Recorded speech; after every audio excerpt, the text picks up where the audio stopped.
Welcome, everybody, to our second edition of the Comic Sans web show, Convenience and Variety, Comic Sans Variety. We haven't landed on a name yet, but we have landed on a ton of really cool acts. We have some feature segments that are going to be one of a kind today, so make sure you're watching so you don't miss that. And then we have some returning segments that we're going to do every once in a while.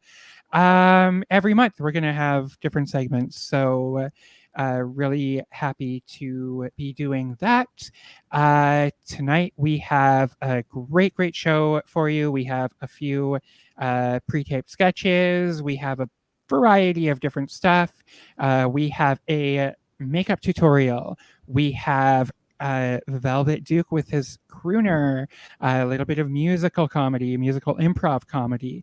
That being said, if you're watching this, Velvet is going to need some suggestions. He's improvising songs, and he asked me to ask you to suggest some made-up song titles inspired by today's inauguration. So whether that is a song about how absolutely fine Michelle Obama was. I love the title Second Gentleman. I think we'll just throw that out in there.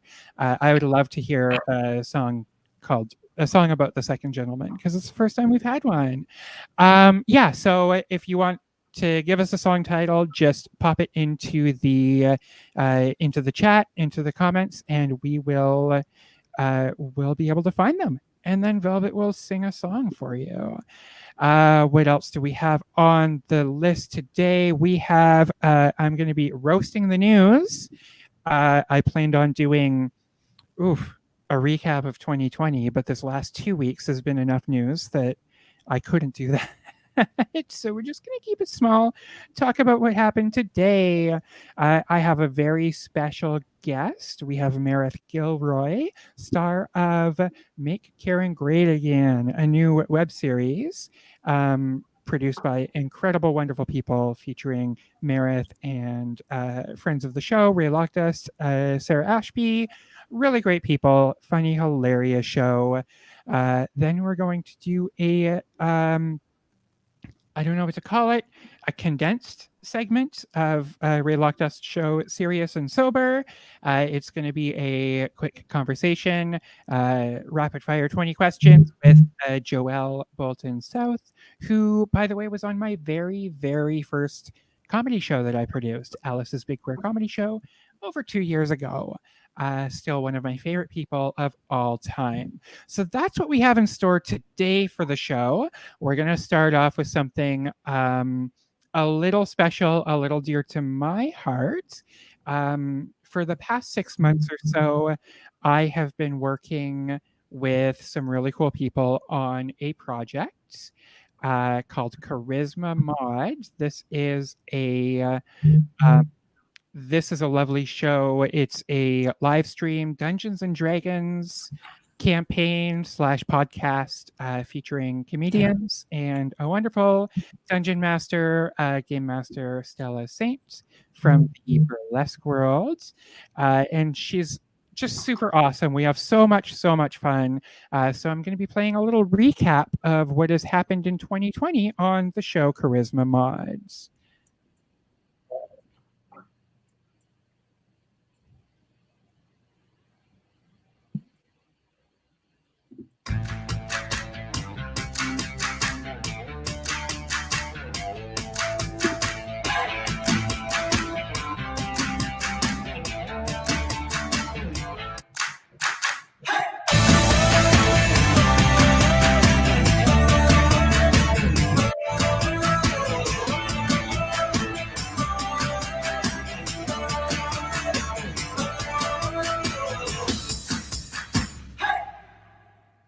And all of a sudden, there are two humans, a woman and a man, who come running past you. They almost knock you over on the stairs. And all of a sudden, through the door comes a giant rat. This rat is the size of a poodle. 20! Yes! A natural 20! That's amazing. Okay. Yes! So that's called a critical hit. So you smash the heck out of this rat. T-Bear is goat, dog. Well done, dude. All of them. Everything's fine, Maeve. We just had to do a little pest control. Okay, first of all, you say you're an adventurer. What have you slain so far? Oh, the biggest rats you've ever seen, with teeth of sharp and nail of long. And My name is Jeffrey McClintock. hi, Jeff. We killed a bunch of rats in the basement. And we came over here to meet another one. I come with a message from a person named, let me just check my records here. Paperwork, lollipop, paperwork. Taurus, Cecilia. And then ding, ding, ding, ding, ding, ding. Oh, Another God. person to the party comes in. Lock the doors. We're figuring things out over here.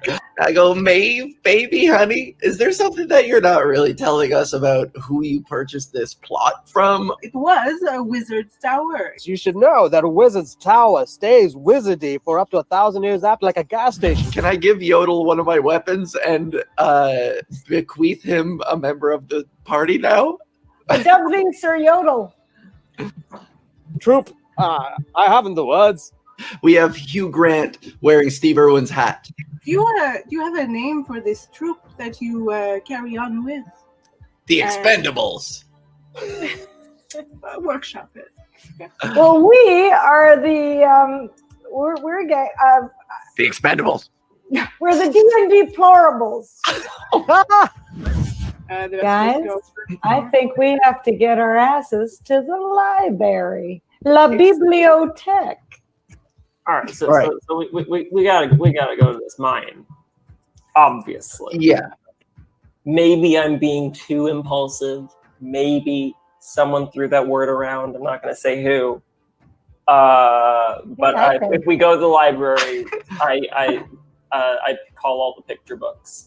And I think we need to go to the library. Oh, really? Yeah. You open the library door and it's gorgeous in there. Oh. Libraries in this world are kind of dedicated to the god of knowledge, Ayun. You walk in and there is a massive half-orc barbarian woman. Hello, it's all green and lovely. Yodel Brown Farthing here. We're looking Okay. for historical records on a specific location in town called the Wizard's Tower. It looks like this wizard sort of tilted toward necromancy. Not cool, not great. I don't think it'll take much persuasion. She's a pretty open book. Library dead. Once you cross the curtain into the realm of the dead, ultimate power could be yours, and ultimate life could be yours. But Sounds like a Death Cab for Cutie song. I don't I know. leave for one day to get one axe sharpened, and look at what you guys have gotten into. This is a journey. Okay, cool. So we've got to get back to the bar, obviously, because I need a drink. Let's go down to the dock. Let's go down to the docks. Oh, good times down at the docks. it's actually pretty quiet around here. There are probably 4 or 5 boats. Let's just steal one. We're burdened with glorious purpose. We don't have time. Let's just get one and go. Yodel starts to hear sort of a All right, I have heard a sound. I can't tell what kind of animal it is, but I can discern it's definitely horny. Yodel, we love you and we love that you're on our quest with us, but sometimes the things you say are just so troubling. all of a sudden, appearing out of the mist of the river are these 2 specters. Everybody, roll for initiative. This creepy specter reaches out and literally just kind of touches you on the shoulder. Don't touch me. You just sense hatred and death. Ugh. What? Oh, Sorry. What? Did you just detect my mother? I see my opening and I take it and I berate the hell out of this guy. I'm like, I bet nobody misses you now that you're dead. I bet nobody cared when you died, by the way. And I just get to be beside you. Since I'm not just gonna go hucking my dagger at the sea, I'm just your words. I'm just gonna huck some more. Literally just a dude yelling at the ocean. So you jump up, like surprisingly gracefully, stab this thing sort of right in its belly from underneath, land on this moving boat somehow. It's amazing. I want a better apology, or I'm not curing these wounds.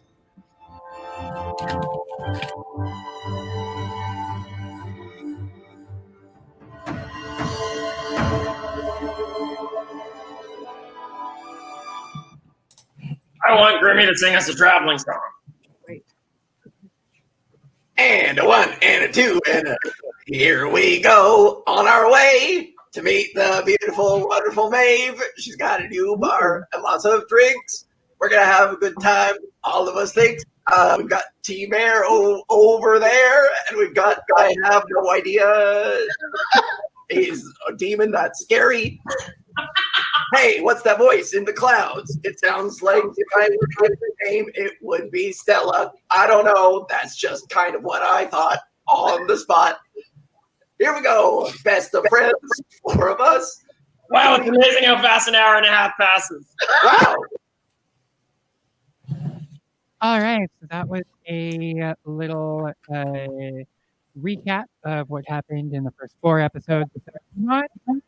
Episode 6 is happening this Monday, so check us out on the Charisma Mod YouTube channel.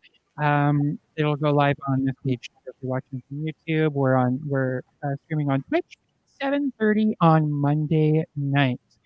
We also have a up on every platform that is available.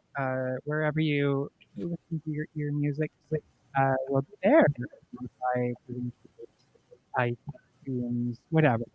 Yeah, so hope you'll see us there. And we will be featured shortly on Quad Day TV. So we'll be finding a new home in February. So subscribe and all of that kind of stuff. All right, it's time for our very first real performance. Our evening. That is a research recap, self-indulgence recap of a project that I've done. We're going to welcome a very, very special guest. He is so multi-talented. Oh my God, when I had somebody come to me asking to book talent for a Star Trek themed improv show for somebody's birthday, I knew exactly who to go to. He is part of Holodeck Follies. He is one half of the comedy improv duo Overdude, and he is in the process of retouring his well-acclaimed fringe show Personal Demon Hunter, and he's here to sing us some songs today. Welcome to the screen, Velvet Duke. Hi, Hey there. Velvet. Hey, how are you doing today? I'm wonderful. I get to make songs up on the spot. How can it be a bad day? Yeah, and today you're making up songs on the spot about the inauguration. Why not? Yeah, so staying on theme, I love it. I love it. I've been watching the ceremonies all day. It's been weird and cool, and the word "new normal" just feels like it's all over that. But yeah, it's been a great celebration. Have you watched any of it at all yet? Not even a little bit. All I know, I watch my Facebook feed, so I have quite a bit of information from that. I don't have terrestrial TV, so if it's not showing up on Facebook or Twitter or Instagram or some other social media, yeah, Vox, it's a great news channel on YouTube. They've been streaming live coverage of it, and I've been watching that along with CNN. But yeah, it's a weird time for politics. It really, really is. Yeah. Okay. Well, let's hand the screen over to you, and I can't wait to hear what you got. We will find out together. Thank you. Velvet Duke, everybody. Hey everyone, I am Velvet Duke. Once a month I get together with my friends. I get them to give me some random title suggestions and I make songs up with some backing tracks. So I have some random backing tracks, and Alice gave me the first song that she asked me to do, which was the first Second Gentleman. So let's find out what that one's about.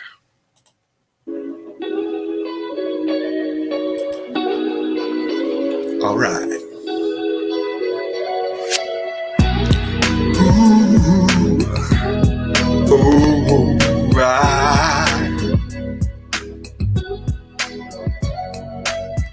what you know about me, what I would say. I'm gonna be special in my own way, not taken away from my wife, who's the VP. But I know that all the eyes are on me, 'cause I'm the first, won't be the last. I'm the first, second gentleman, oh how about that? Now I have some experience, 'cause I was married once before too. When I met with Camilla, she said to me, if you're gonna be on my arm when we're on TV, don't act the way you did when you were before. I'm sure that wife was fine, but not putting up with that no more. Doug tipped his hat, took off his hat 'cause he was inside. Said, I promise you, not trying to make you my brushing blight. I'm gonna be everything I can. This time, second time around as a husband. Pamela said, I'm on a path for the White House. Not gonna be white no more when I get in there, there's no doubt. So we're not gonna make the food you had before. First, second gentleman ain't having that anymore. Now that the eyes are on me, you know how I handle it smoothly. Walking my wife hand in hand, one step before I understand. I'm the first, second gentleman. I've got to set this trend as the first, second gentleman. Woo! Woo! I don't know what it's like. I mean, no, I'm going to just cut that off and then I'm just going to play the song and let it inspire me for how I feel.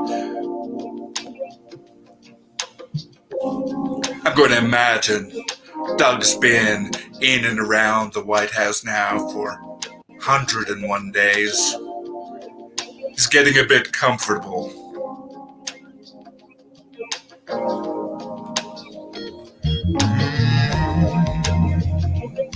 Late night snack. Oh, I can't wait to get back to the bed. So vice presidential. I never want to live no more in the presidential. Gonna do what I can to keep you smiling. Oh, don't worry, babe, I'm not wildin'. Secret Service by my side. Oh, come on, baby, I gotta tell you, I saw Joe in slippers, sleeking up slippers. I've censored things I'm gonna do, things I feel. It's not about me, it's about keeping it real. Not going all night and making you tired. I know that the world outside has got you wired. I like 101 Dalmatians, just cuddling up and making sure you're having fun.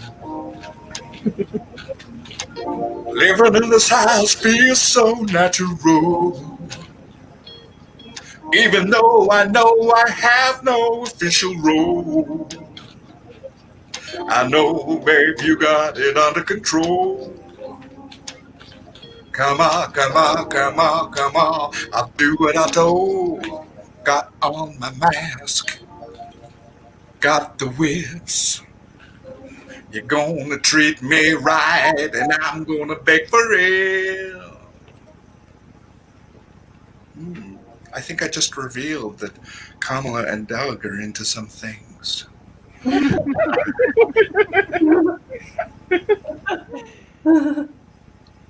Let's hear this next song.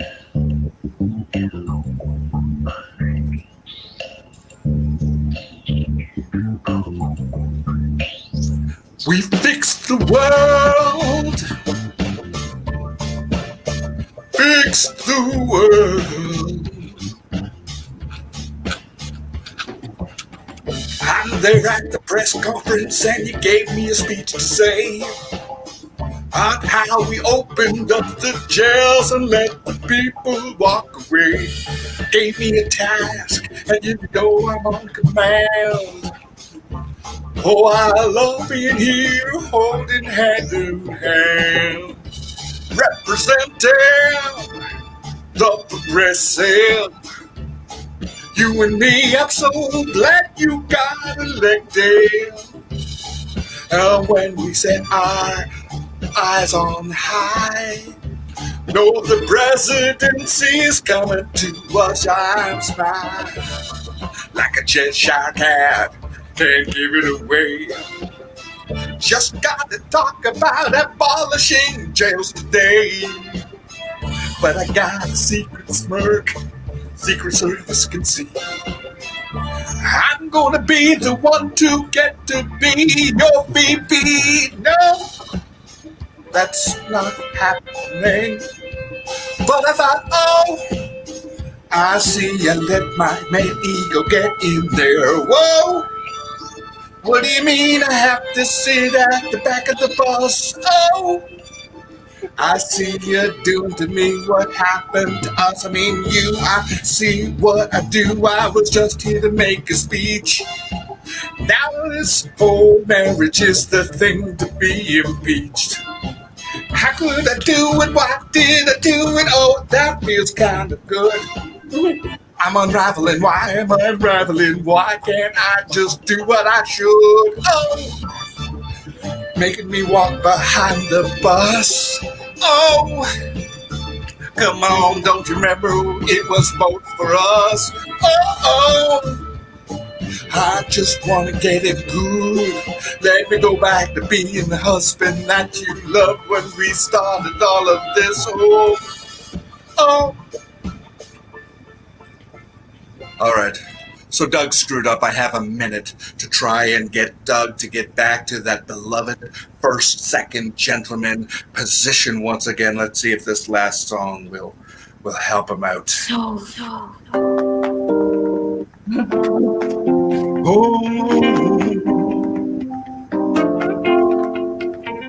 Remember back in the day. Remember what I would say. Remember I would promise under the sky that I'd be there for you. I've got my eye on you.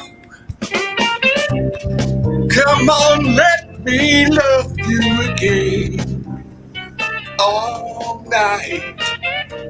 Remember all the things I promised to Biden, that I'd be alright. And I would not use white privilege or use my male privilege, except this marital privilege to give you money. You remember what I promised you? I'd let you have the reins and the decisions too. Open communication, oh, across this whole nation. I'm there, I'm ready to recommit.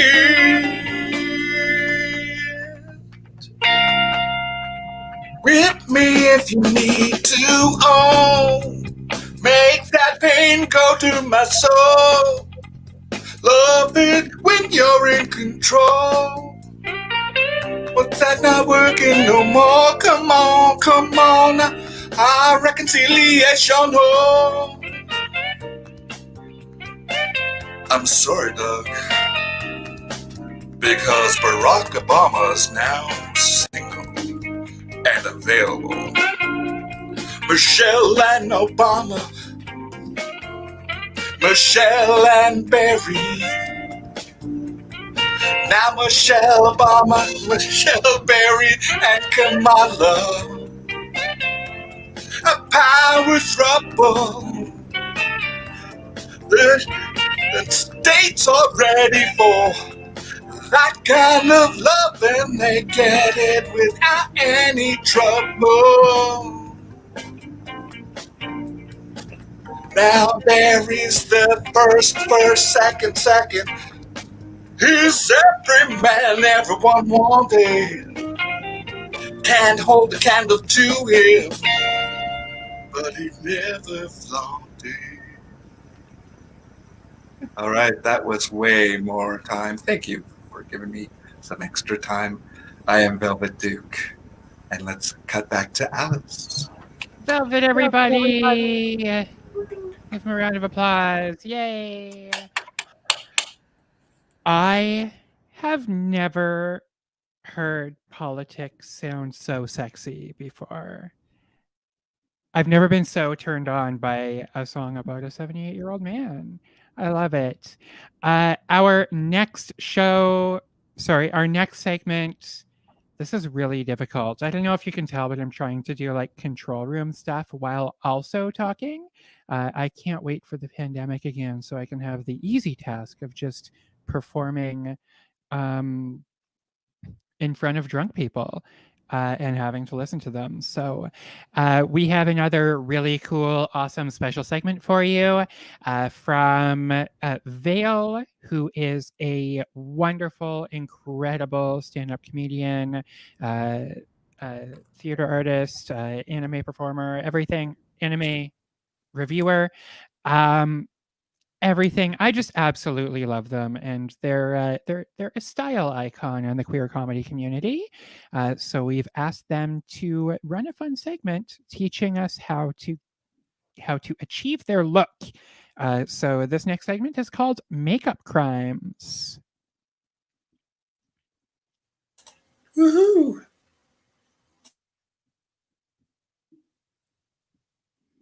Hello, welcome to the first Makeup Crimes video. I'm Vale. I'm going to be doing some makeup crimes.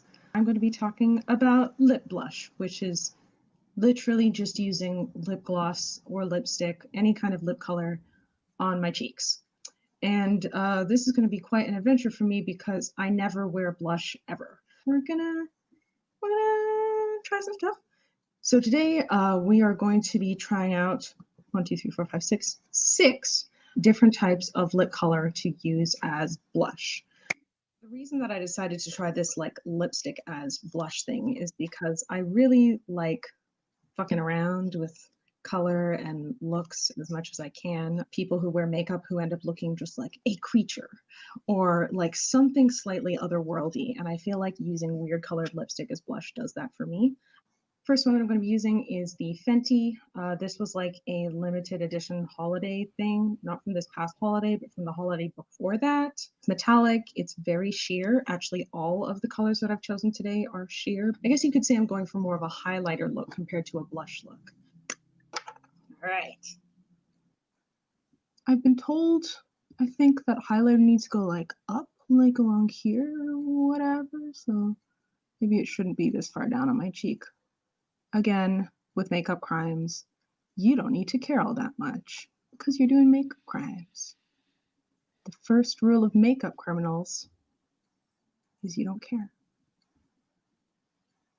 My cheeks just kind of have like an interesting little flush that also happens to be sparkly. I'm gonna zoom in on my face here to see if you can, not really. I guess I'll take a picture afterwards.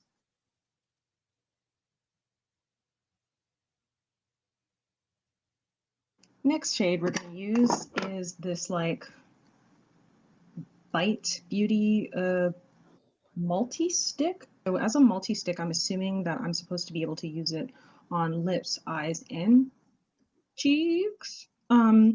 Disclosure, I've used it on my lips. It was awful. The color did not stay and it looked really oily. On my eyes, the color did not stay. It was really oily and gross, unless I guess that's the look you're going for. Any aspiring swamp witches out there, this would do good. Usually I use it after I have put on a matte liquid lipstick on my lips, and then this will go on top, so it shows through a lot better. I should probably remove the stuff that I've already put on there. My makeup remover choice is anything that looks vaguely like this. This is Marcel. I think L'Oreal also has one, but it's just a drugstore brand. Might not get off all of the sprinkles, sparkles. Stick itself is like a weird prismatic blue maroon thing.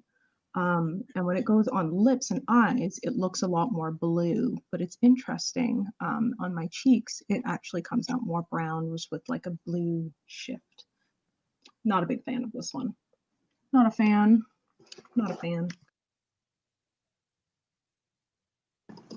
Next up, going to use my Fresh Cheek. Is another one that like I bought on sale and then it turned out to be like totally shitty.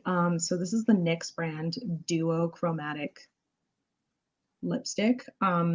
It like broke in half the first time that I used it, so it's an absolute, it's just a mess. But the color is funky. Fairy wings looking shenanigans going on with blue and purple and pink sparkles. Terrible. The stick is just breaking as I go. Whatever. Whoops, I put too much. Oh well, it's all going on. And some on my nose for good measure. Just for that extra bit of shine and sparkle. I like it. It's really, really sheer. Yeah, I look a bit like a fairy. So I'm enjoying this one. I'm a fan, so. I swear that in subsequent videos, I'm going to choose makeup techniques that people can actually see. I've never recorded a series before, so hey, time to learn. I'm gonna take it off my nose as well.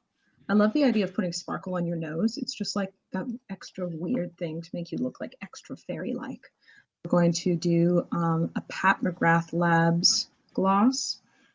This one I got on sale in a pack of 3 minis. It's hard to really tell what kind of color it is, but the underlying base seems lilac-ish, gold and green and all kinds of stuff. So let's see what happens. Yeah, this is a bad idea. This little mistake. It's so greasy. Okay, abort mission. Folks, my cheeks do not feel good. They do not feel good at all. They feel really weird, and I guess that's what I get for committing makeup crimes. If you ever want to like spend half an hour just looking at pretty shit, go on Sephora and look up Pat McGrath Labs Mothership palettes. I can just stare at that shit all day. Okay, now we come to the very first lip color that I used as blush, which is a like really cheap $10 Sephora Lip Stories. This was in a holiday collection, but I'm sure you can find one that is exactly the same. It's gold, it's very sheer, and it has like an orange brownish undertone. It's very similar to the Fenty one that I showed earlier, but the Fenty one is sheerer, and overall you can tell it's a better quality lipstick. Let's see what happens. I don't like waste, so I'll use it as a blush instead. Right away we have like a rosy, you know what, I quite like this, yeah. Oops, there's a clump. And that was really quick and easy. So the very last one that we're going to try is, I do not know where to look. Keep on looking in my mirror thinking it's the camera. You can tell that I'm new at this. Is another Bite Beauty stick. It is pink with a blue sheen. That's like, it's like blue, it's violet. It looks super fucking cool. And I love wearing it. So let's try it on my cheeks. I'm gonna really layer it on so that the sparkle comes out. And I look a little bit like, okay, so one of the other reasons why I don't usually wear blush is because it reminds me of when I used to do ballet as a kid. The makeup was just awful. Like I hated the fact that I needed to put on makeup. Like my mom would have this really old-fashioned blue eyeshadow, red blush, red lipstick, and I'm fucking like 8. I think this will be one of the ones that I use. Yeah. All right, the winners of my situation are the Bite Beauty, now probably discontinued metallic, the Sephora Lip Stories, also limited edition because it was holiday, and the NYX Duo Chromatic Blah Blah Blah, also discontinued. So I can't exactly tell you how to recreate these looks because none of these exist anymore in stores unless you can find them on sale or find something similar. Hopefully, if you ever want to, although I don't know why you would want to because of the makeup crimes, you will be able to recreate these looks.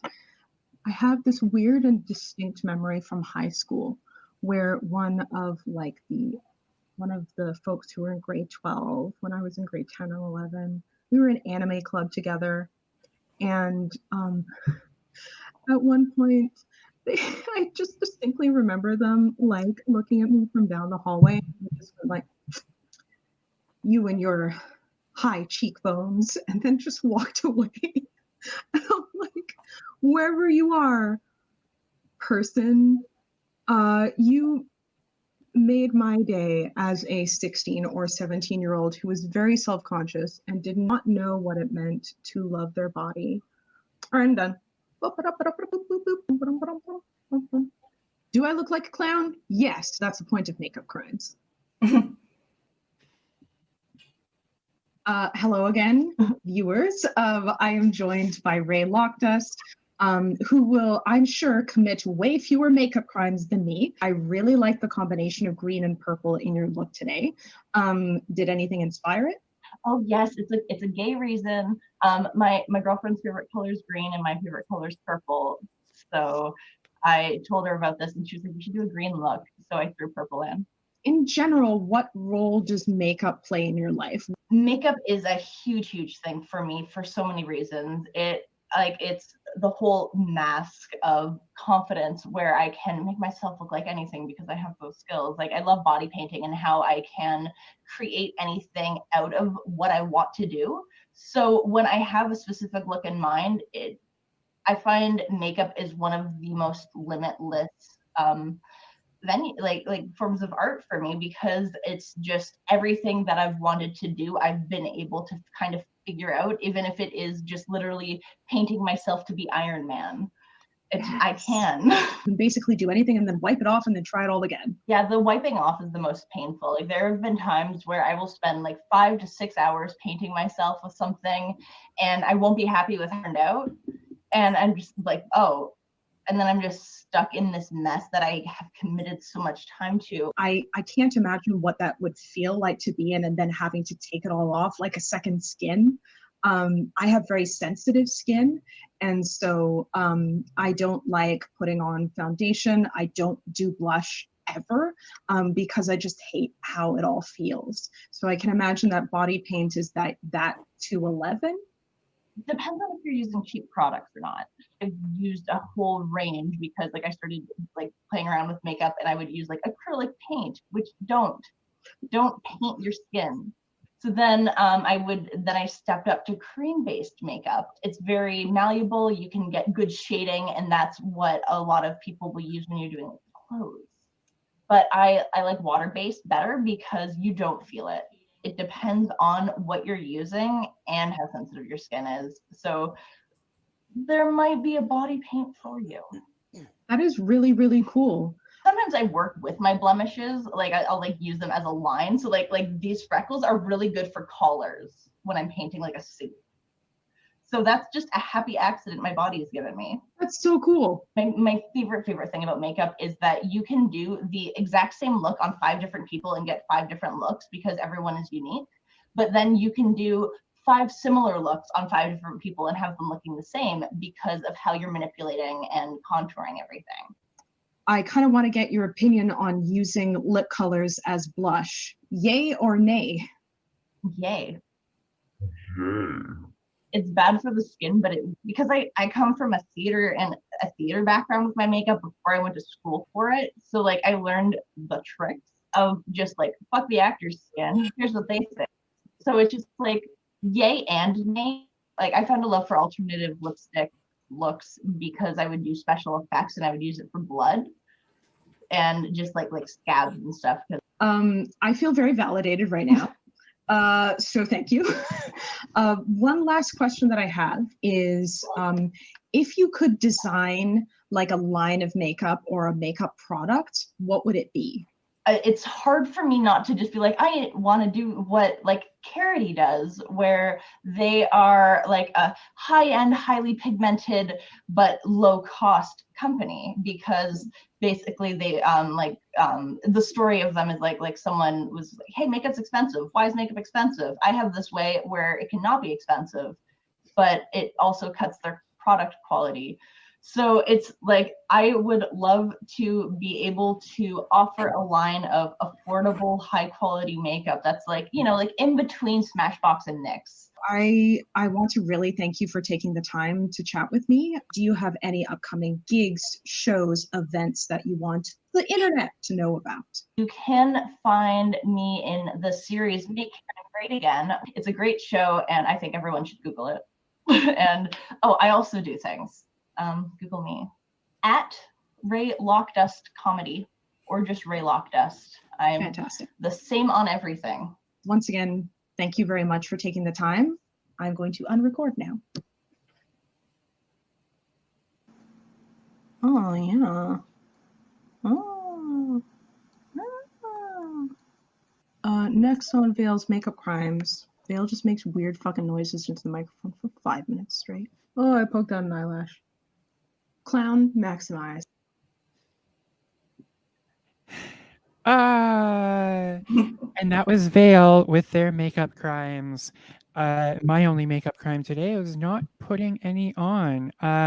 That's a lie. I still have a bit of mascara from yesterday because I hate the feeling of eye makeup remover. I don't know. Yeah, I had to record a self-tape for an audition yesterday, so I put makeup on yesterday, and quarantine rules means that I'm good for another month now. Let's see. So now it's time for a short commercial break. We're just going to take a moment and have a word from our sponsors. If you just bear with me for a minute, where is it?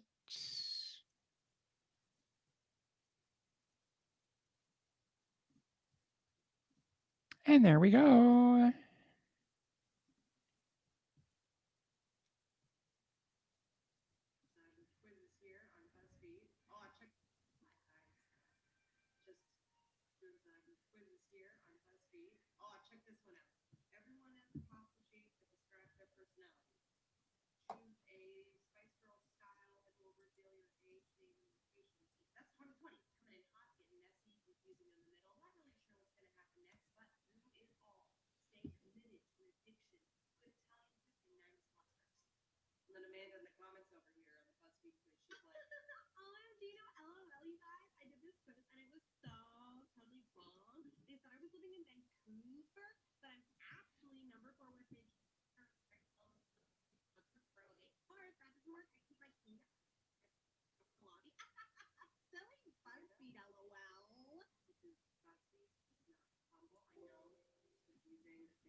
screaming, "It was one night!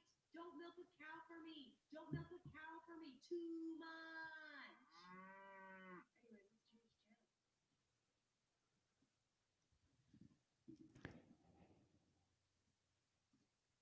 Okay, we're having a bit of a sound issue here. I'm gonna see if I can fix that and make it a little bit better. Just bear with me. We're just gonna do it this way. Hi, guys. Just doing some quizzes here on BuzzFeed. Oh, check this one out. Everyone has a pasta shape that describes their personality. Choose a Spice Girls style and we'll reveal your age, name, and location. That's 2020. It's coming in hot, getting messy, confusing in the middle. Not really sure what's going to happen next, but through it all, staying committed to an addiction of good Italian food and 90s pop stars. And then Amanda in the comments over here on the BuzzFeed quiz, she's like, OMG, no, LOL, you guys. I did this quiz and it was so totally wrong. They said I was living in Vancouver, but I'm actually number 4 West Main Street, Kitchener, Ontario, LOS 1B3, buzzer 408. Or if that doesn't work, I keep my key under the one-eyed porcelain frog in the lobby. Silly BuzzFeed, LOL. This is BuzzFeed, not Bumble. I know it's confusing because they both use bees. They're both asking you useless questions that are also entertaining. But see, one is for finding love, and the other is for when you've made amends with the fact that you're never going to find love. Because let's get real, no one useful is doing a BuzzFeed quiz at 11 p.m. on a Wednesday. And I can say that because I am one of those people.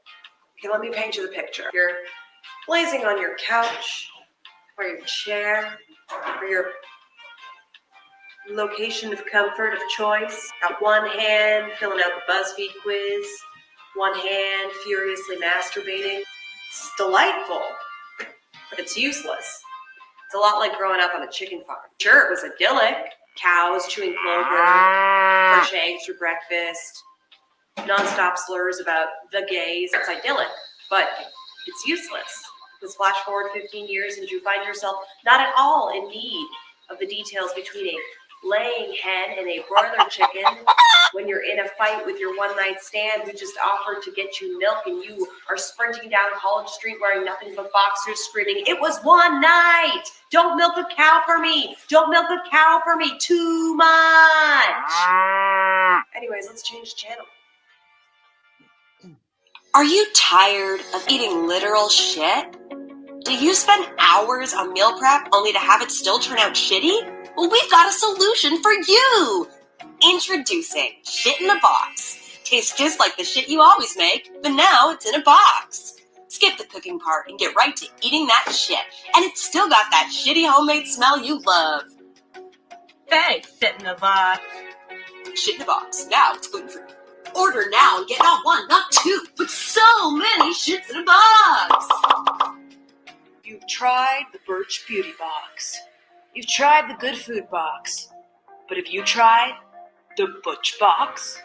No, I haven't. Well, what are you waiting for? Let's crack her open and dive inside that box, okay, Tiger? Inside you'll find a gay hat, a piece of flannel for you to love, a capo, definitely the guitar, men's deodorant, an industrial nail clipper, and a book of girls' numbers for you to wistfully flip through but never call. And they're all named Rachel.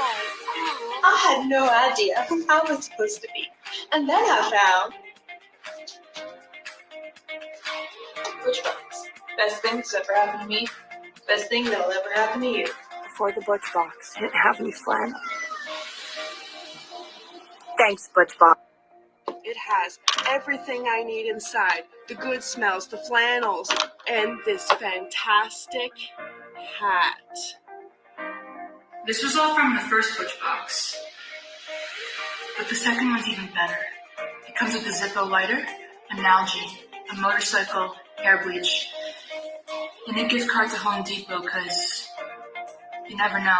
Thank you, Butch Box. Thank you so much. Hello, World Wide Web. You're watching the news with me, Breton Lalama, and I'm Breton Lalama on the news. Today's burning question is sent in by Karen from Texas. Hello, Karen. Thanks for watching. And Karen wants to know, how do you tell the difference between a pit bull and a lesbian? Good question, Karen. It can be pretty tricky to tell these two majestic creatures apart. Why don't we go ahead and pull them up on the screen, Jerry? Thank you, Jerry. Okay, as you can see here, yeah, having a hard time actually telling these two apart. Is this not, in fact, the same picture, Jerry? All right, let's break it down. I see they both opted for the hairstyle known as buzz cut. They're both wearing chains. They both look like they might take a piece of your flesh out if you try and pet them. But actually, Karen, the difference between these two creatures is something you can't observe with the naked eye. Pit bulls are only banned in 12 countries in the world, while lesbians are illegal in 70 countries. Actually, speaking of Texas and Karen and pit bulls, today's Did You Know is brought to you by Texas. Texas, if you're gay, we hate you. Texas says, if you engage in deviant sexual intercourse, read same-sex intercourse, you are committing a Class C misdemeanor punishable with a $500 fine. That is literally just a tax on gay coming. Back to you, Jerry.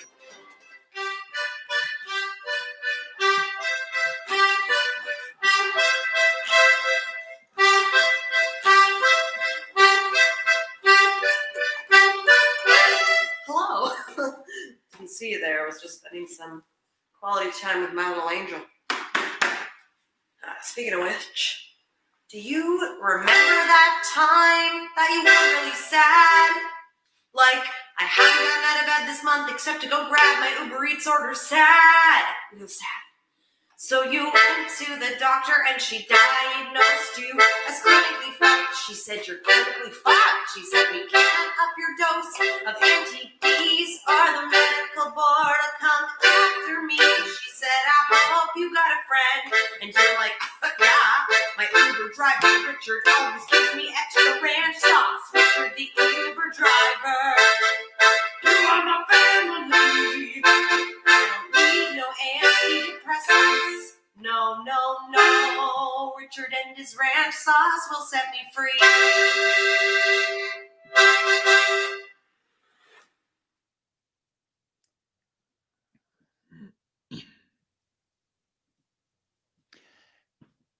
And we're back. We're back after a few little technical difficulties. We're figuring this out. But by next month, I'll definitely have the technical stuff figured out. But wonderful. That was Breton Lalama, by the way. You can find them at Breton Like the Crackers on all social media. They're an absolute force. And follow what they do. They're a drag performer, improviser, sketch comedian, musician, musical comedian, actor, part of Neptune Theater, all of these things. Just an amazing, just a ball of fucking talent, just thrown into one tiny, cute little human. I love them to death. All right, so time for part 2 of the show. We are doing a segment I like to call... I don't have the intro for that. Yay, okay. Roast the News. Roast the News is what it's called. Today, we had a pretty exciting day in the news today, the past couple of weeks as well. And I just wanted to talk about that. As we all know, Joe Biden was sworn in today as the 46th president. Joe did his swearing-in ceremony on a family Bible that is 127 years old.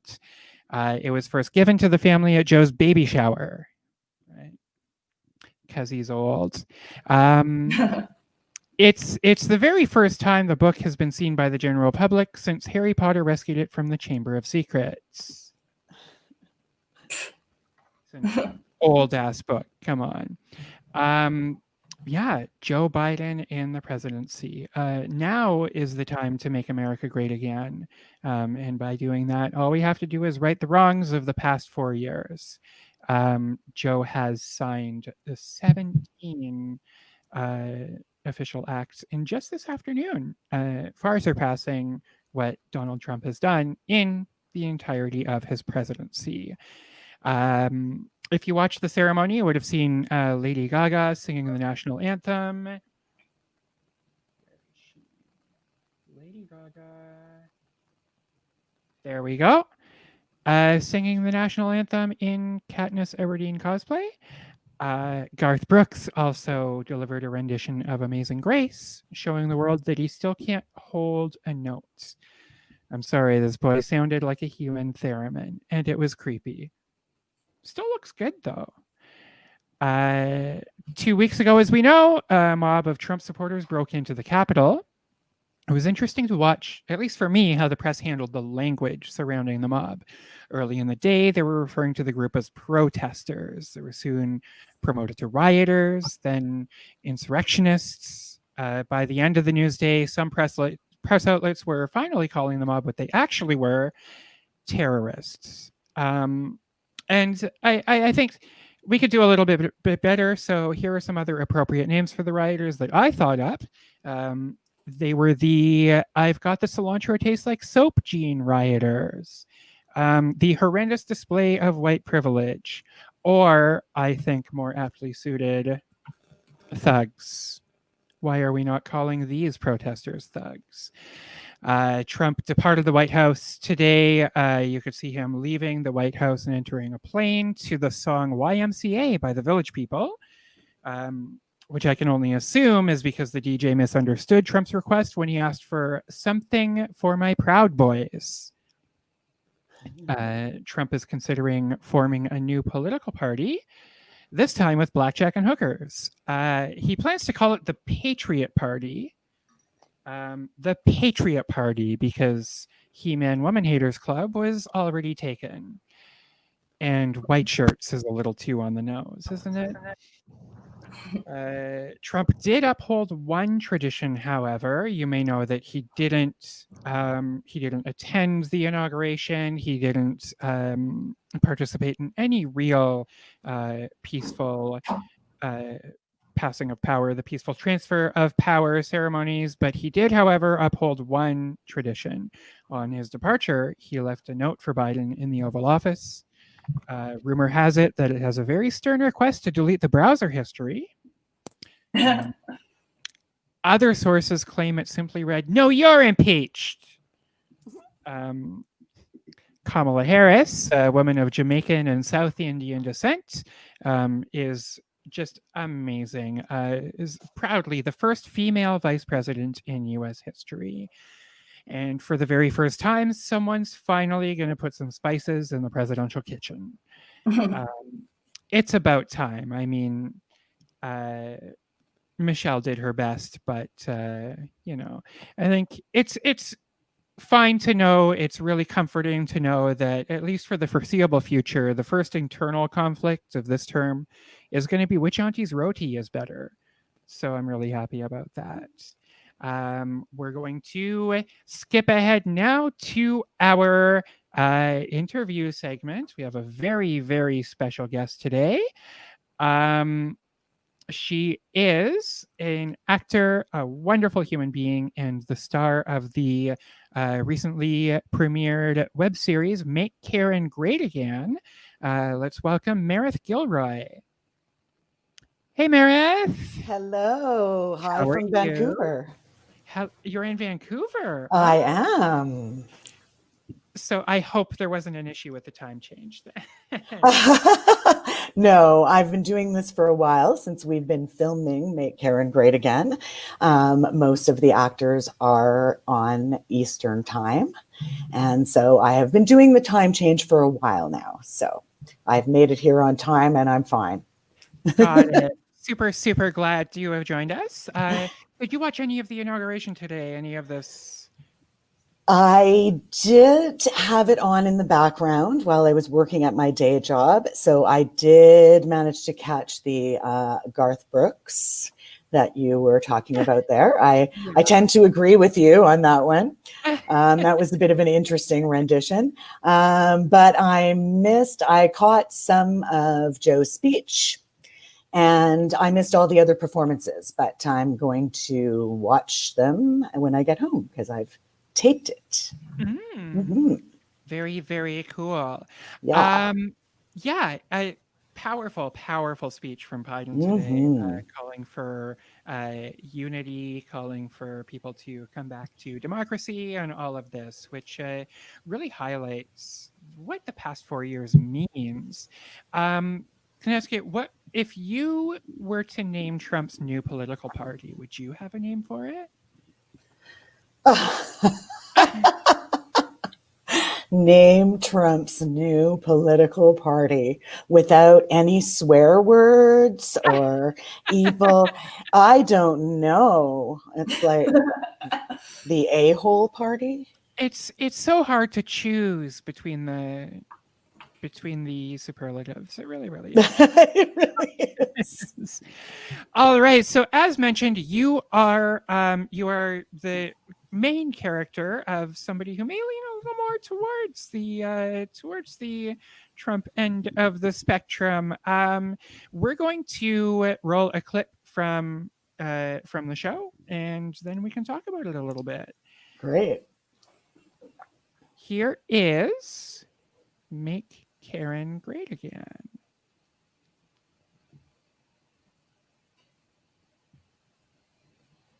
Everything right. I did everything you told me to. Well, there must be some mistake. I didn't even get to see Mr. Getz in person. Well, there is a lockdown right now, Stacey. Oh, but like what we're doing right now, like online in person. Jeez. Like, it's the least he could have done. After all the effort I put into that video, I even did what you told me and left my lacy black bra just hanging on my closet door, just in screen enough so he could see it, but just out of screen enough that it didn't look like it was on purpose or cheap. Oh, my dear Stacey, I'm so proud of you. But then all of a sudden I open up my emails and I just have these things like unqualified for the position, inappropriate submission, like best of luck in your future endeavors. Like, what does that even mean? That just cannot be. Are you sure that email was meant for you? Maybe it got put into the wrong electronic envelope or something like that. That is not how emails work, Mother. I'm sure I don't know.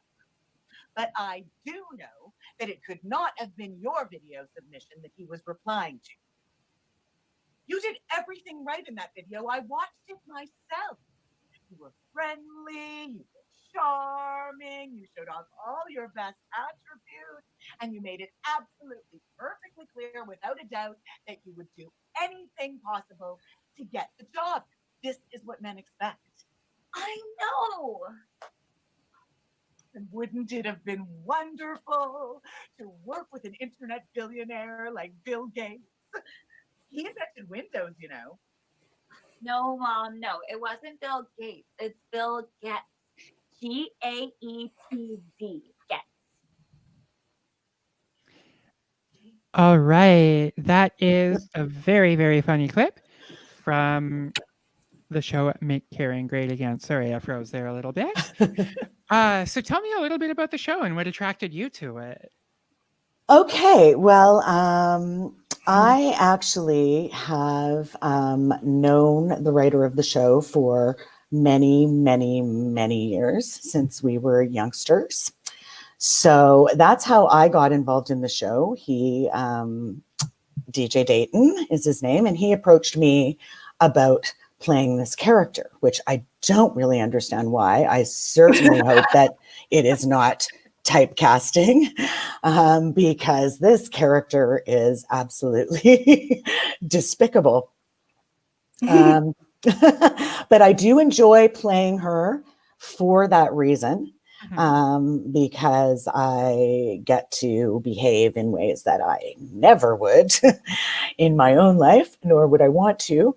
And as an actor, I have to, of course, figure out ways of understanding my character's behavior, because of course I have to believe in what I'm saying and what I'm doing. So that's a very interesting thing to try to do with a character like Karen, who is the quintessential epitome of all Karens. There we go. That answers my next question: is who is Karen? But at least I, as a second generation Karen, I'm the descendant of Karens actually. Yeah, I get a really good sense, and I absolutely love the show. I think it's great. Thank Obviously, you. so this was recorded this year.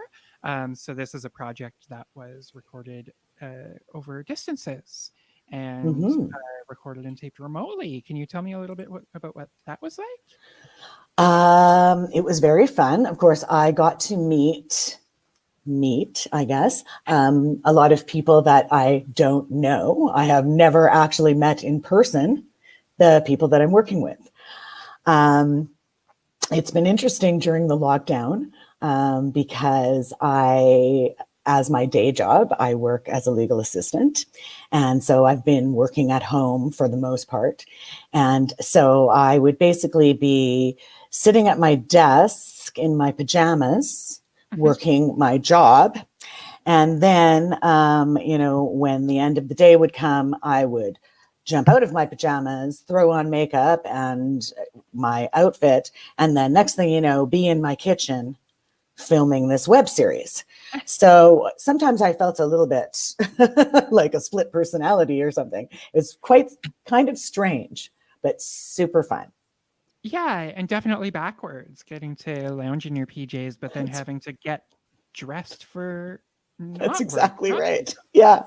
Yeah. I can feel that. I can feel that for sure. So that's your actual kitchen. I'm jealous.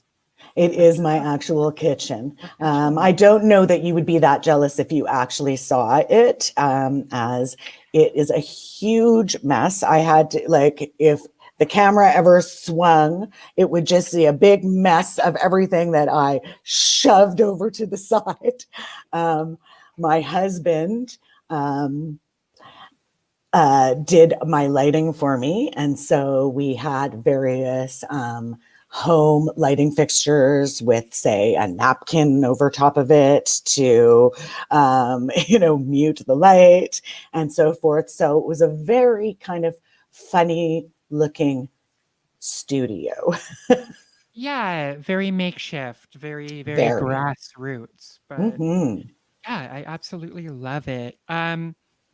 So in the show, Karen is the mother of two children, Becky and I almost called her Sarah. Stacy. Yeah. Stacy, yes. And then there are so many other people in the cast as well. Can you tell me a little bit about that dynamic with your children in the show? Yeah, so we've got the main family, which is myself, my second husband, Ken, and as you said, my two daughters, Becky and Stacy, and then Ken's sons, my stepsons, Chad and Breeze. Then we have a whole plethora of other characters, some of whom are not introduced until later. And there's a bit of a mystery aspect to the show. So when it comes closer to the end, the audience will hopefully have fun trying to guess, who the killer is, type idea. Great. That's wonderful. I'm caught up on the show so far. I can't wait to see more episodes and absolutely love it. Great. Thanks. So much for taking time to watch us or to talk with us. Oh, thank you for having me. Much appreciated. And we're huge fans of the show. So where can people find, obviously, Make Karen Great Again on YouTube? Where can people find you and what you're doing? I have, where can they find me? I'm not all that social media savvy. I do have, Instagram and Facebook, and people can find me there. Right. Yeah. Of course, all of the characters in the show have their own Instagram profiles as well. So you can actually follow Karen herself. Yes, yes, And most of us do have. what's up with her? Yes. All right. Thank you so much, Meredith. Thank you. And good luck with the rest of the show. Thanks. Keep watching. I definitely will. Thanks. And that was our interview. We are going to turn it over to our social correspondents. I don't know what to call them, but pretty much the star of the show has had a few mentions throughout the show already. The wonderful Ray Lockdust going to be doing a you look wonderful today. You're always such a surprise when you're on the screen. I never know what to expect. I love it. Ray, how are you doing today? Oh my gosh, do you want the polite answer or the real answer? Ooh, the real answer? Oh my god, I've had such a day. Okay, so like I'm moving on Saturday. It was originally supposed to be February 1st, but like that's whatever. That's just added stress. Just imagine I'm going through this while I'm also moving. I'm in the first week of back to school. And I received one of those handy calls that are like, hey, you did something wrong on your CERB and EI, so you have to pay us back. And my car insurance was doubled. And I forgot to cancel a trial on something. So like basically I'm really poor today is how I'm doing. Oh, no. I'm so poor. It feels good to rant though. Yeah, I'm poor too. I'm poor every day. Oh, I just realized I forgot to change into my news correspondence blazer. I had a blue blazer all set. A blue blazer? I love blazers. Costume change. Yeah, I'm all about blazers lately. Anyways, next time I'll have the blue blazer. I'll have a cool lapel pin. It won't be enormous like Lady Gaga's, but it'll be something. All right. So, Ray, you host and produce a show called Serious and Sober that we are incorporating and having a really cool, fun edition of today. And it's going to be ADHD themed, and it's going to be timed for 10 minutes. So as someone who lives with and is always coping with ADHD, this is going to be so fun for me to watch. so fun for me to watch. And of course, you have one of my favorite people in the world joining you here. Yeah. It is Joelle Bolton South, comedian, visual artist, amazing human. So lovely. So lovely to see you. I love your hair too. So nice. Oh, thank you. Yay. These are my quarantine bangs. I trimmed them myself. You did it yourself. All right. I haven't cut my hair. I just pull it back and throw a wig on now. It's easier that way.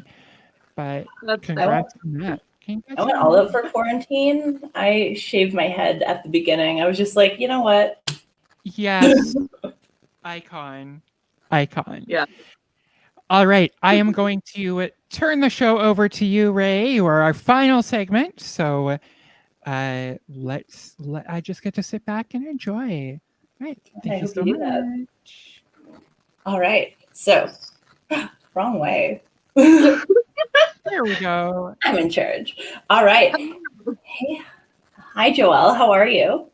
I'm good. How are you? Oh, I'm just going to say good this time. I'm also broke. I understand the plight. I honestly am in one of those stupid situations where like everything is so good except for like everything else, you know? I feel you entirely. I've moved twice during this pandemic already. It's not a fun time.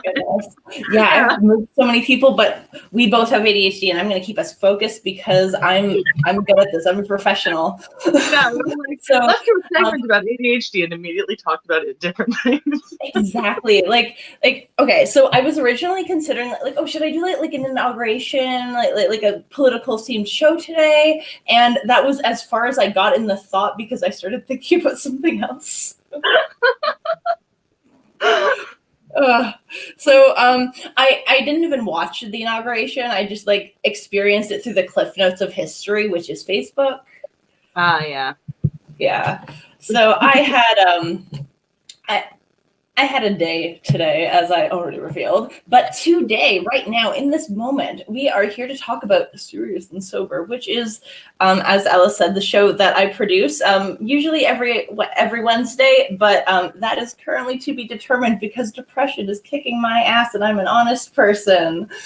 Anyway, turns out doing a show every week is hard, but we are on a time limit because Alice has given me the perfect thing to, the only critique I ever get about my show is that it's too long. So she's given us a time limit today.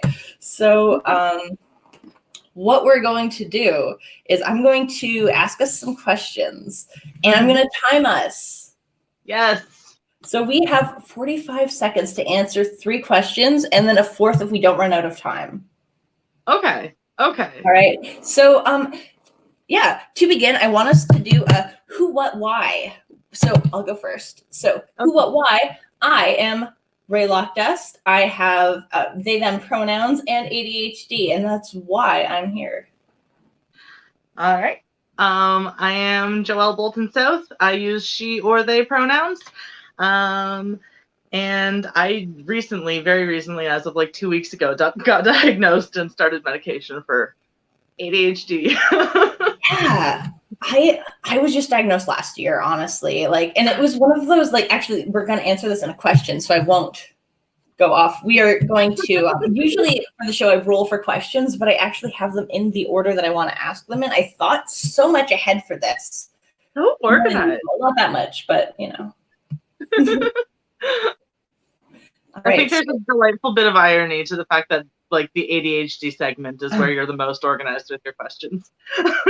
Maybe it was intentional. Maybe it's meant to be. Maybe it's a lesson. Ooh, personal growth. Look at us. Yeah, I've been dating a philosopher. It's showing off. But anyway, our first question. I'm going to ask the question and then start the timer because who knows how long I'll talk. Not more than 45 seconds is the answer. But anyway, Joelle, what is the difference between having ADHD and being eccentric? Being eccentric is like your interests and like how like you express yourself. Having ADHD is like a legit struggle.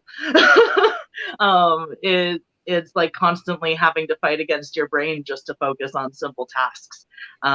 It's not like just a fun personality quirk. It's a mental health disorder, I think. I don't actually know what the correct scientific word is, but I'm pretty sure it's mental health disorder is what it's classified as. Maybe, don't quote me on that. But it's not just like a fun, quirky thing, whereas being eccentric definitely is fun and quirky. I'm not like, oh, yeah, that's basically it. Yeah, it's more than just a personality type. It's something that, for lack of better words, it sucks. Like, it just, like ever since I learned why my brain is the way it is and how other people experience the world, I'm just like, that is not fair. I was nerfed. Right? Every time I'm like, wait, hold on. That's an easy thing for you to do? How do you just do that, though? Yeah, and like I find it. I'm timing myself for this. So this is my answer. I find that when it comes to people who are eccentric versus people with ADHD, eccentric is something that you can turn off, and that is, I don't want to say a choice because sometimes you do just like weird things, but it is like, it's, I don't know, it's like the equivalent of being straight passing. You're like neurotypical passing. Either way, it's not a thing, and I'm out of time, so I can't even explain what I'm talking about because of my rules. But anyway. I get it, though. I get it. Like, being eccentric is more something that, like, you can choose to tone it down in a professional setting if you need to, or like, yeah, like it's about how you're expressing yourself, and you control how you express yourself. Yeah, exactly. Whereas like I am medicated and I have trouble focusing on this conversation, which I'm very interested in. And I like literally have to respond. And I'm just like, oh, but what like what about the time I went tobogganing when I was a kid? No, we're gonna ask question 2. I'm a little sad I don't get to hear the tobogganing story. It's okay. It's probably traumatic. Oh, valid.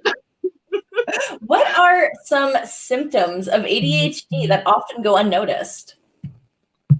Oh, that's a tough one. Probably like, I find like when I space out a lot, like that's more like something that's like the quiet, especially like with ADHD with like AFAB people, like it manifests usually with less of the hyperactivity stuff and more of the inattentiveness. And I find like that's also like, that's often why it like goes unnoticed, is if you don't have like the hyperactivity to go along with it, like it doesn't get noticed, especially like as a kid. It goes undiagnosed because like people are like, oh, they're just quiet and mature, instead of, oh, he's causing a ruckus and disturbing class, let's find out what's wrong. Yeah, exactly. And that's your 45. So mine. So I'm actually doing this right now. I found this out recently, but people with ADHD will hold their bladder as a, I don't know why. It's just something you do. You just, do you do that? Yeah, I do that. I didn't know it was a thing. Yeah, it's just one of those like, oh, that's why I do that kind of things, where it's just like, I just always have to pee. I just forget that I have to pee. Like, honestly, like I'll be like, oh, I have to pee, and then like I'll be like, oh, I'll just like scroll Facebook a little longer, then I'll forget that I have to pee until I'm like, no, I have to pee. Yeah. It seems like every morning, it's just like I don't wake up until I can't. Like it, and it's just like, and because like I also have depression, so it's just like it's sometimes that's the only thing that gets me out of bed in the morning, and that is my time. So, question 3. What are some myths about ADHD medication? That it fixes everything. I've only been on it, from my perspective, I've only like just started medication. I haven't even actually started like the full dose that I'm supposed to. I start that tomorrow. That I'm supposed to be taking. But like so far I've really noticed that like it's not like a miracle drug that's gonna like help you get all the stuff done. It basically just helps me focus enough on the coping mechanisms that I can implement to actually like make it through life with ADHD. Like it's given me the focus to actually make lists and follow them and not lose where I put it, and like actually put things in my calendar. But like it doesn't actually make me remember things or like give me hyper focus. Yeah, I hear about hyperfocus, and I can hyperfocus on Facebook. Like what, or like, and like what you're describing is disassociation, where you just zone out. That is like a huge like, because it's just like oh god, I cannot explain that in 45 seconds. No. So I'm gonna put my social worker hat on. So medication has a lot of stigma around it because a lot of people view it as the one fix all, so they will just keep drugging you. A lot of people will also assume that it tones you down and it turns you off. If a medication turns you off and makes it so you can't feel anything or you can't come, which is a common thing, same with antidepressants and anti-anxiety medications, they are the wrong medication for you. Yeah. Everyone's brain chemical is different. You need one that matches, like that does the right things to your brain chemicals to offset what's wrong with your specific brain chemical. Yeah, like these medications aren't supposed to just turn you off. They're supposed to help you balance, and also you need to do the work. You can't just take a medication and go, well, like it's think of it as a crutch, a cast, a band-aid, whatever you need in that moment. Sometimes you'll need something stronger, sometimes you'll need something weaker. But in this moment, something is holding you together, and it's up to you to rebuild that muscle. Exactly. Yeah. And that goes with like just everything. Cause like, oh God, you name it, I have it. My brain is broken. But anyway, I think we have time for a fourth question because we've been so good at this. I'm so glad we implemented a timer. We would still be on the introduction. Yeah, we would. Yeah. We would be talking about that tobogganing story. No, I will not. Anyway, Joelle, why is diagnosis important? Sorry. Can you repeat the question? I was laughing. Yeah, no worries. Why is getting a diagnosis important?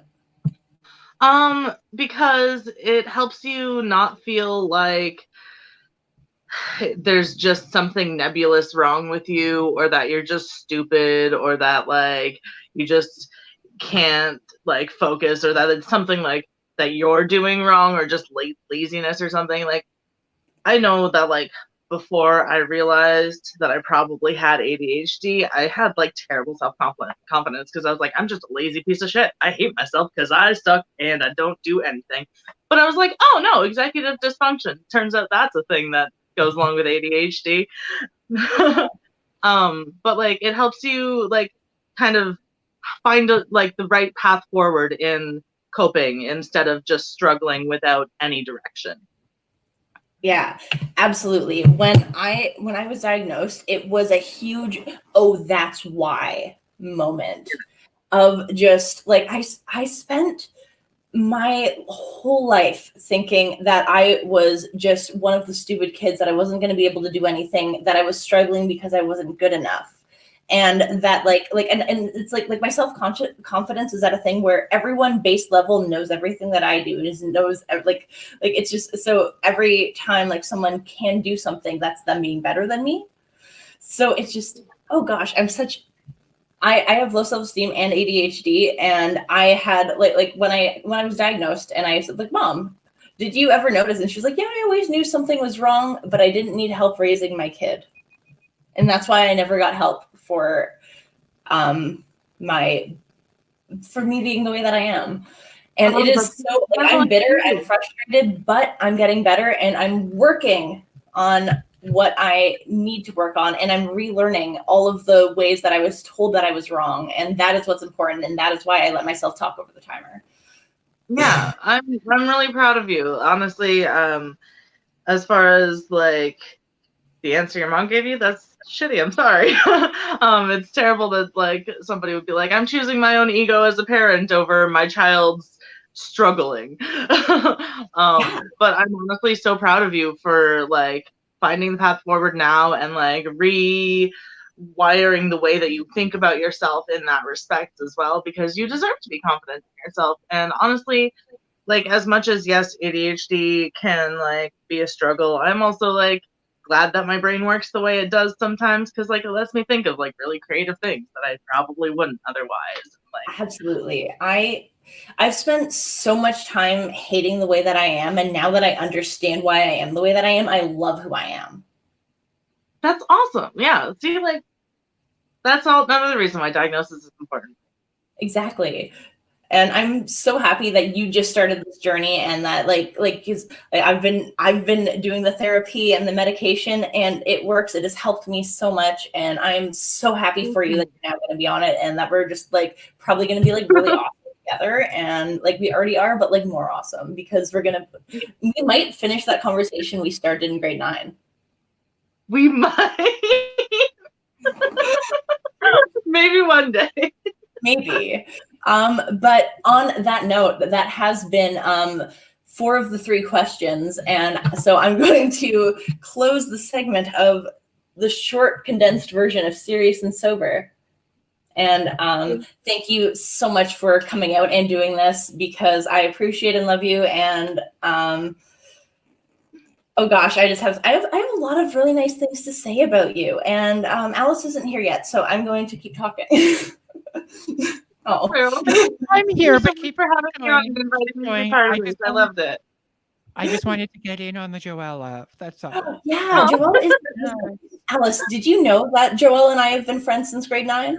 I didn't. I Yeah, we didn't. went to When high you school said together. conversation from grade 9, my jaw hit the floor. I'm like, what?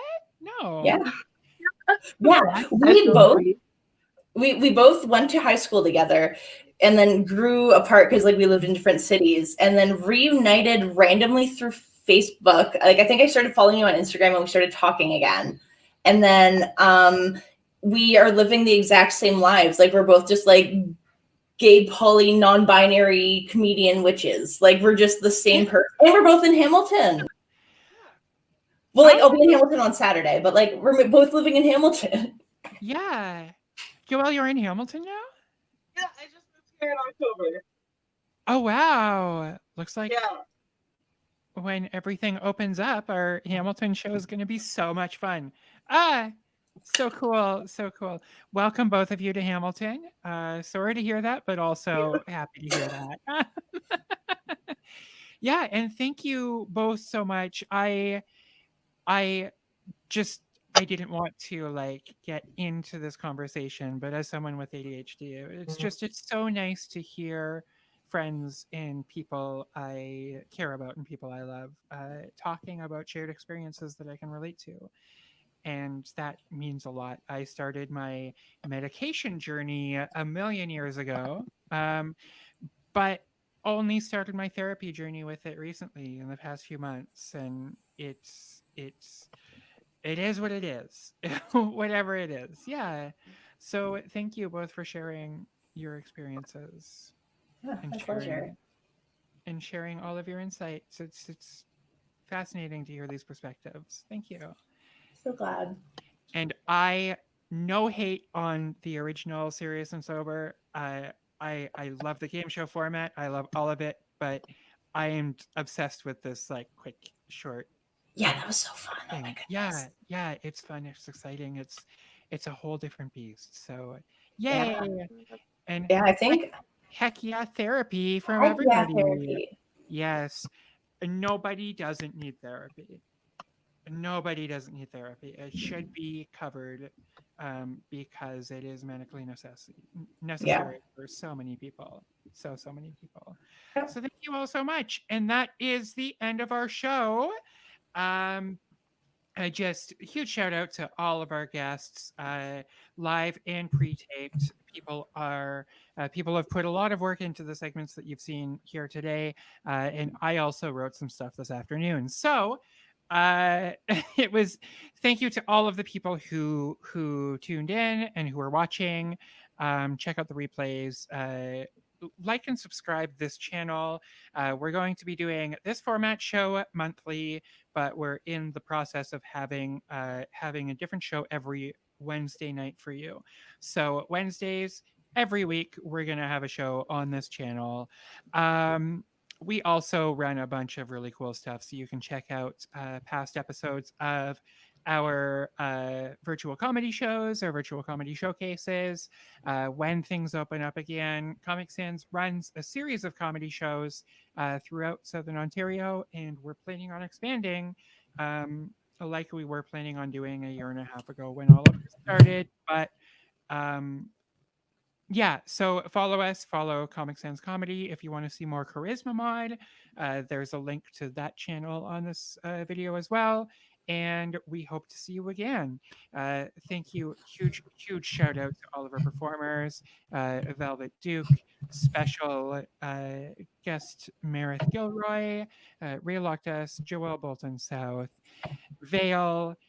I'm forgetting somebody. I know it. Breton, our special commercial correspondent who is watching here today as well. Thank you all so much. And we'll see you again next month, if not sooner.